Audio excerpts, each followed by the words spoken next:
Innovating Education Learning World in association with WISE, an initiative of Qatar Foundation.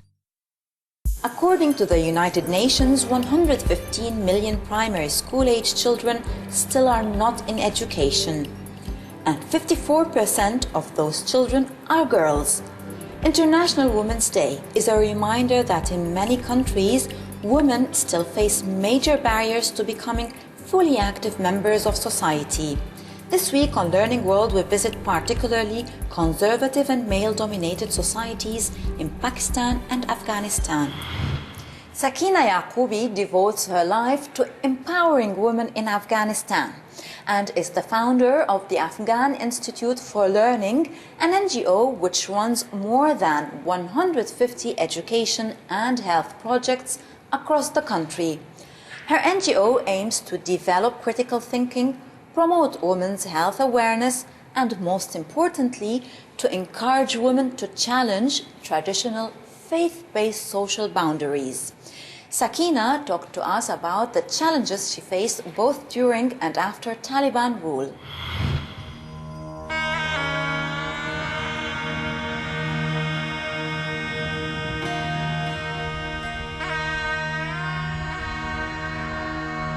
I do not want fight. I think people of Afghanistan are exhausted from fight. Every side that I turn my head, I see an orphan, I see a widow. Almost every single family lost somebody. 10 years ago, Sakeena Yacoobi left a comfortable life as a doctor in the US to come back to Afghanistan. She says she wanted to contribute something to her country, like this school, which is one of more than 150 projects run by her institute. During the Taliban era, when education for girls was forbidden, the institute ran 80 underground schools.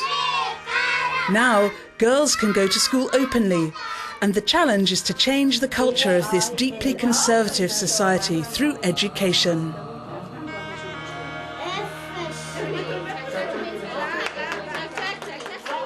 The women of Afghanistan need to be self-sufficient. They need to have self-confidence. They need to be independent. If they have self-confidence, if they are independent, if they have income from themselves, then they will not be abused. You know that during these 32 years of war, always the victim has been children. Women and children, women and children. The Taliban has threatened to kill Sakeena Yacoobi because of her work. So both her driver and her project manager are policemen.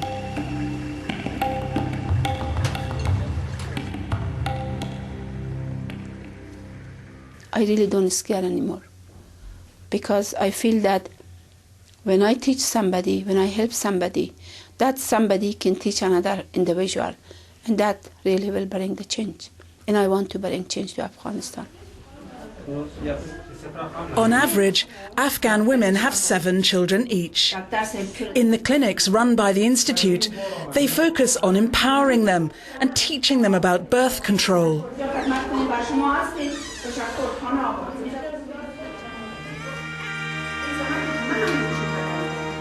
The Institute's schools encourage students to think critically, to ask questions, and to interact with their teachers. It's a revelation in a country where students are normally expected to listen without question.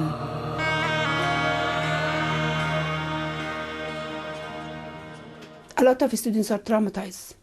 They are not really that much active in learning. So you have to really encourage them.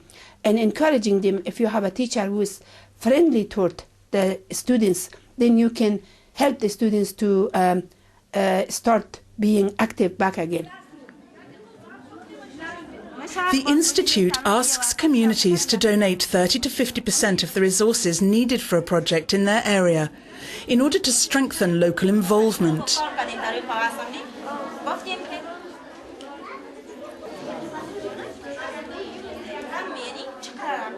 I don't want anymore that people feel sorry for us. I hate when they say, oh, poor one, feels sorry for this. Give him some money. We don't want money. We don't want to somebody feel sorry for us. We want to get to ourselves, build our capacity by educating ourselves. This school in Kabul is so popular that they're now building an extension to meet the demand for places. The Afghan Institute for Learning now employs 470 people. 83% of them are women.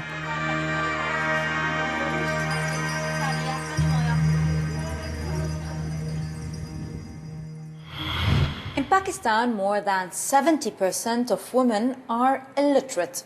But the Citizens Foundation, an NGO which is currently educating 102,000 children across the country, works hard to achieve gender parity in its classrooms. They provide school places for children from the very poorest urban areas in Pakistan and aim to give equal opportunities to everyone regardless of gender, race, religion. Let's take a look at how they are working to encourage girls to go to school.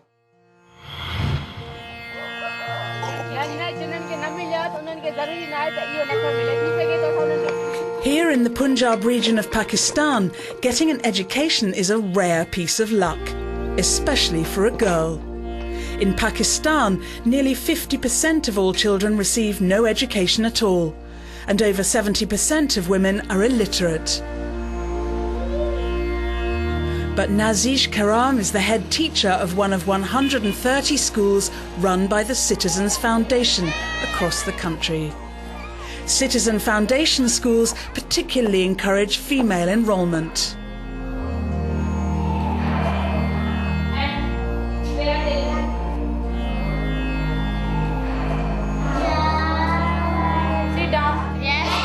Girl will change into a mother, and a mother plays the most important role at home. If the mother is educated, then she will easily understand about the concept of school timing, cleanliness, checking of homework. The Citizens Foundation was set up in 1995, and their education programs are open to everyone, regardless of race, religion, provincial origin or gender. At the beginning, some parents were unwilling to enrol their daughters, regarding education for women as useless and improper. To counter this, female teachers are present in all schools and in all classrooms.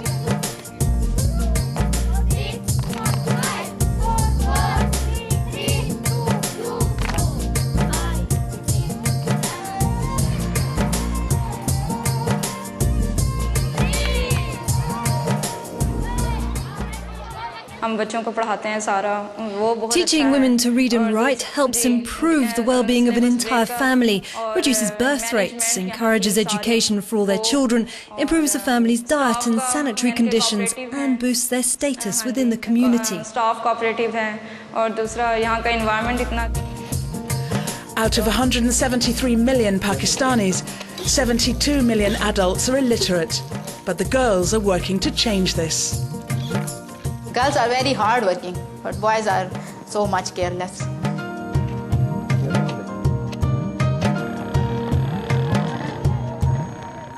Finally, let us know your thoughts on women and education. And here's some feedback from our poll on media and education. The majority of viewers think that media can be a tool to control minds, and think that young people don't necessarily understand the messages underlying certain images. Well, that's it. Goodbye. Learning World in association with WISE, an initiative of Qatar Foundation.